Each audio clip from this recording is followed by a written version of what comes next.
ខ្យល់បាយផាត់បបវិលទៅមកដោយអង្រួនចិនដាក្រពេញមានផ្កាយធ្លាក់ពីលើវេហាក្រអូបក្លិនផ្កាជួលពេញបេះដូងមកញញឹមស្រស់ប្រព្រំព្រឹកឡើងtừខាងជើងសំណាងដល់ខាងត្បូងមួយជីវិតពិតជាស្រស់បំប្រងសោភៀងមង្គលជាប់មួយឆ្នាំពេញពលក្រហមមានហងសុយមកគួរឲ្យស្រឡាញ់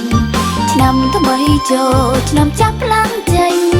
ត្រូវតែរៀនញញឹមនៅមុខកញ្ចក់រាល់ថ្ងៃពលក្រហមមានហងសុយមកគួរឲ្យស្រឡាញ់ឆ្នាំថ្មីចូលឆ្នាំចាប់ឡើងចេញត្រូវតែរៀនញញឹមនៅមុខកញ្ចក់រាល់ថ្ងៃ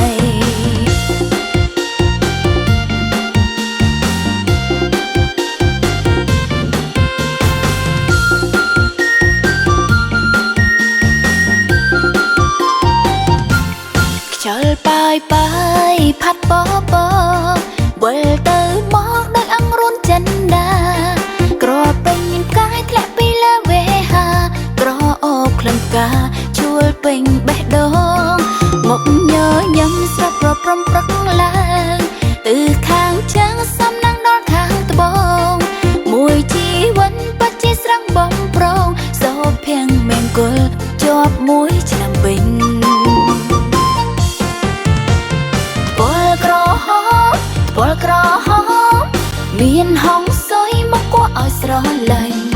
ឆ្នាំថ្មីចូលឆ្នាំចាប់ឡើងចេញត្រូវតែរៀនញញឹមនៅមុខកញ្ចក់រាល់ថ្ងៃពលក្រហមមានហងសុយមកគួរឲ្យស្រឡាញ់ឆ្នាំថ្មីចូលឆ្នាំចាប់ឡើងចេញត្រូវតែរៀនញញឹមនៅមុខកញ្ចក់រាល់ថ្ងៃ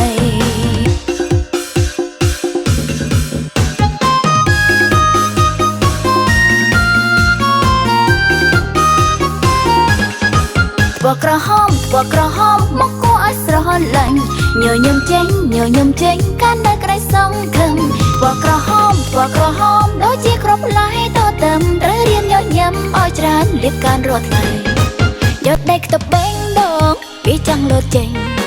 ទទួលពាក្យសុំស្រឡាញ់ពីគ្រប់ទិសទីស្នេហាមកដល់ហើយប៉ុន្មាននាទីសូមនៅត្រង់នេះបានទេថាទៅសន្យារៀនប្រើពាក្យសួស្ដីជូនពរបេះដូងគឺជុំវិញពិភពលោកជាច្រើនភាសាទោះនិយាយខុសគ្នាឆ្ងាយគ្នាយ៉ាងណាក៏ប៉ុន្តែខ្លឹមសារមានន័យតែមួយពណ៌ក្រហមមកគួរឲ្យស្រឡាញ់ញញឹមចេញកាន់តែក្តីសង្ឃឹមពណ៌ក្រហមដូចជាគ្រាប់ផ្លែតតឹមត្រូវរៀនញញឹមឲ្យច្រើនលៀបការរាល់ថ្ងៃ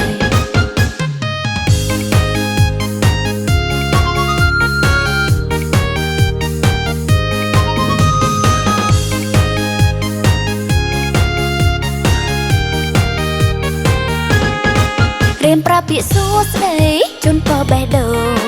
គឺជុំវិញពិភពលោកជាច្រើនភាសាទោះនិយាយខុសគ្នាឆ្ងាយគ្នាយ៉ាងណាក៏ប៉ុន្តែខ្លឹមសារមានន័យតែមួយពណ៌ក្រហមមកគួរឲ្យស្រឡាញ់ញញឹមចេញកាន់តែក្តីសង្ឃឹមពណ៌ក្រ